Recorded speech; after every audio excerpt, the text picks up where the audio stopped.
Abundance in your is created in your mind, and that will give you the freedom to do what you want to do. So you should stay in nice hotels. You should buy first class tickets.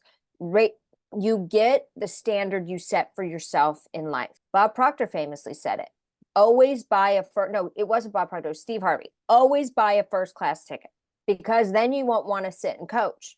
And when you raise your standards, you create more of an abundant mindset, which will then give you more inspired action to make more money. I'm all about having as much money as possible. I don't want people to struggle. I want them to live their dreams. That's what I do.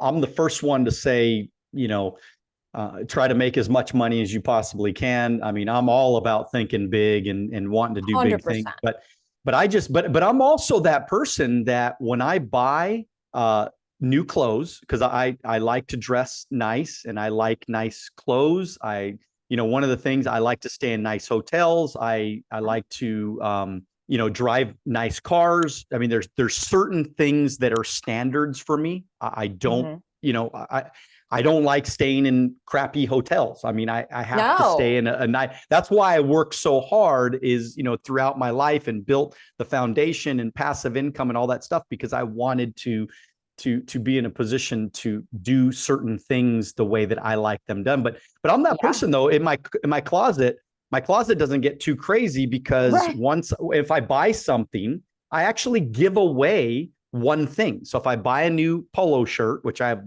ton of them, I give away a polo shirt. If I buy a sweater, I give away a sweater, because there's sweaters in there that I haven't worn in 5 years.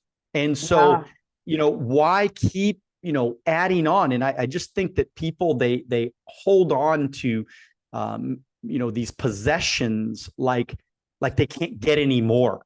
And if you have an abundance mentality, thinking, okay, I live in an abundant world. I mean, it's, does that make sense to you?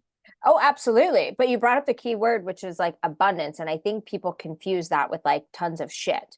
Abundance is created in your mind, and that will give you the freedom to do what you want to do. So you should stay in nice hotels. You should buy first class tickets. You get the standard you set for yourself in life. Bob Proctor famously said it. Always buy no, it wasn't Bob Proctor, it was Steve Harvey. Always buy a first class ticket, because then you won't want to sit and coach. And when you raise your standards, you create more of an abundant mindset, which will then give you more inspired action to make more money. I'm all about having as much money as possible. I don't want people to struggle. I want them to live their dreams. That's what I do.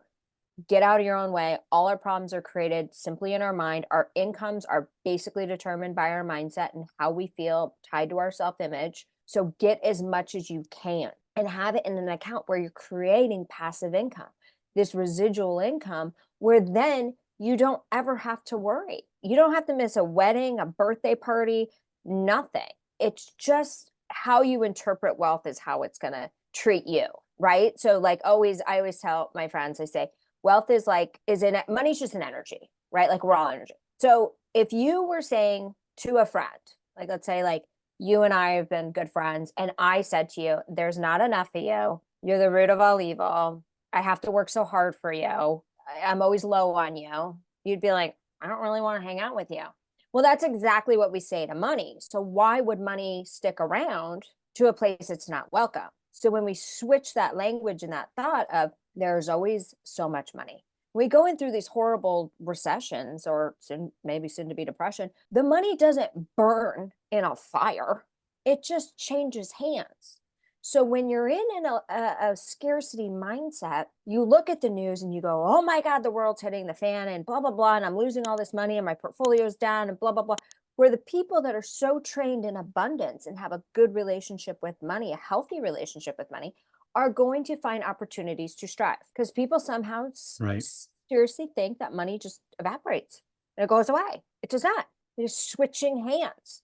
That number is still staying the same. So why can't it be in your hands? So next time you find yourself saying, it's so hard to make money, blah, blah, blah, switch that mindset immediately and just be like, it is so easy to make money. There is abundance all around me. So how did you believe it? So how did you go from a comedian, first of all, Wall Street, then a comedian, then self-improvement. I mean, like that is so random and so like crazy. And just anybody watching, they're like, how did this happen?